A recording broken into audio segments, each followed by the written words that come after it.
ആ വിശ്വനാഥന്റെ ആത്മാവും മാർക്കോയും തമ്മിൽ അടുത്ത ബന്ധമുണ്ട്. അതുകൊണ്ട് തന്നെയാ അവിടെ പൂജയും മന്ത്രവാദവും ഒക്കെ നടക്കുന്ന കാര്യം അവൻ മണത്തറിഞ്ഞേ. അതുകൊണ്ട് തന്നെയാ അവൻ വന്ന് എല്ലാം അലമ്പിക്കളഞ്ഞതും. ശരിയായിരിക്കൂടാ. ആ ആത്മാവിനെ ഈ ഭൂമി വിട്ടു പോകാൻ മടിയാ. മന്ത്രവാദം നടത്തിക്കഴിഞ്ഞ ലോറി അപകടത്തിൽ മരിച്ചവൻ മാർക്കോയുടെ ദേഹത്തു നിന്ന് പോകേണ്ടി വരും. ഇപ്പൊ അമ്മയ്ക്ക് മനസ്സിലായല്ലോ ആ മാർക്കോയുടെ ദേഹത്ത് എന്തോ ശക്തിയുണ്ടത്. അവന്റെ കൂടെ ആത്മാവുണ്ടമ്മേ. ശരിക്കും മാർക്കോ ആത്മാവാണമ്മേ. എന്റെ പൊന്നു പ്രതാപ, ഒരു കാര്യം ഞാൻ പറഞ്ഞേക്കാം. അവന്റെ മുന്നിലേക്ക് എന്നെ കൊണ്ടുപോയേക്കരുത്. അല്ലെങ്കിൽ എപ്പോഴാ ഞാൻ പോയിരിക്കുന്നേ? എനിക്ക് തന്നെ അവനെ കാണുന്നത് പേടിയാ. എന്നാലും വല്ലാത്തൊരവസ്ഥയായി പോയല്ലോ. മന്ത്രവാദി കാര്യങ്ങളൊക്കെ നടത്തിയിരുന്നെങ്കിൽ വലിയ തരക്കേടില്ലാതെ ഭയപ്പാടില്ലാതെ ജീവിക്കായിരുന്നു. ഇപ്പഴേ ഭയം ഇരുട്ടിച്ചല്ലോ.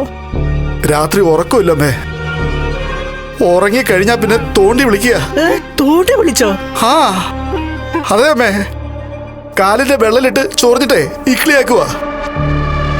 എന്നെ ഉറക്കത്തിലെന്ന് ആത്മാക്കൾ ഉറപ്പിച്ചിരിക്കുക അമ്മേ.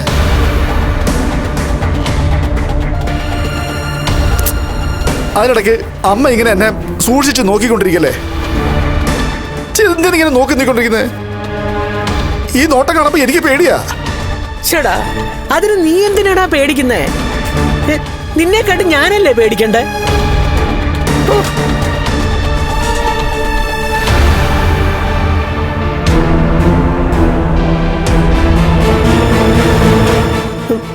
പ്രതാപ, പ്രതാപ, അവിടെ എന്റെ വീട് പൊടിയെല്ലാം പിടിച്ച് ഒഴിഞ്ഞു കിടക്കുക. അവിടെയോട്ടങ്ങ് മാറിയാലോ എന്നാ ഞാൻ ആലോചിക്കുന്നത്. മാറിക്കോ. സ്വന്തം മോനെ വിട്ടിട്ട് അങ്ങോട്ട് പോയിക്കോ. ഒറ്റയ്ക്ക് താമസിക്കുന്നവരെ പ്രേതങ്ങൾക്ക് ഇഷ്ടം. എന്തായാലും എന്റെ അമ്മയല്ലേ അമ്മ. അമ്മയുടെ പിന്നാലെയും ആ ലോറി കയറി ചത്തവൻ വരാതിരിക്കില്ല. നീ എന്നെ പേടിപ്പിച്ചിട്ട് എന്നെ ഇവിടെ നിർത്താനൊന്നും നോക്കണ്ട. കൂടുതൽ പേടിപ്പിച്ചാലുണ്ടല്ലോ ഞാനൊരു പോക്കങ്ങ് പോവും. ആ, ഈ വീട്ടിലിരിക്കുന്നത് നല്ലത് ഏതെങ്കിലും അമ്പലനടയിൽ പോയിരിക്കുന്നതാ.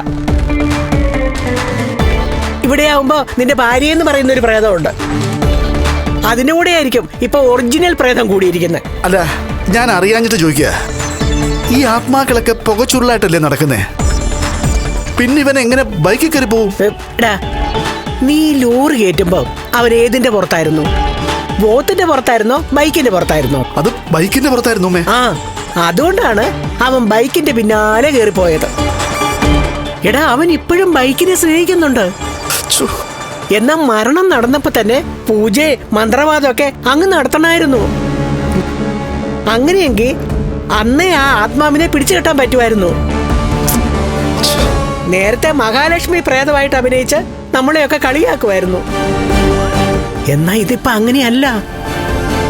ഇവിടെ നിന്നെ ഇപ്പൊ ശല്യം ചെയ്യുന്നത് ശരിക്കുള്ള പ്രേതവാ. അയ്യോ, നീ കണ്ണന്റെ അച്ഛനെ കണ്ട സ്ഥിതിക്ക് ഇനി അടുത്ത വിഷു വരെ നിനക്ക് ഇടയ്ക്കിടയ്ക്ക് ആ ആത്മാവ് ദർശനം തരാനുള്ള സാധ്യതയുണ്ട്. ഇനി നീ ഒരാത്മാവായി പോകരുതെന്നാണ് എന്റെ പ്രാർത്ഥന. അങ്ങനെയാണെങ്കിൽ പിന്നെ നീ എന്നെ വിടാതെ പിന്തുടരും. എന്നെ കൊണ്ട് ചിലപ്പോ പോയെന്നും വരും.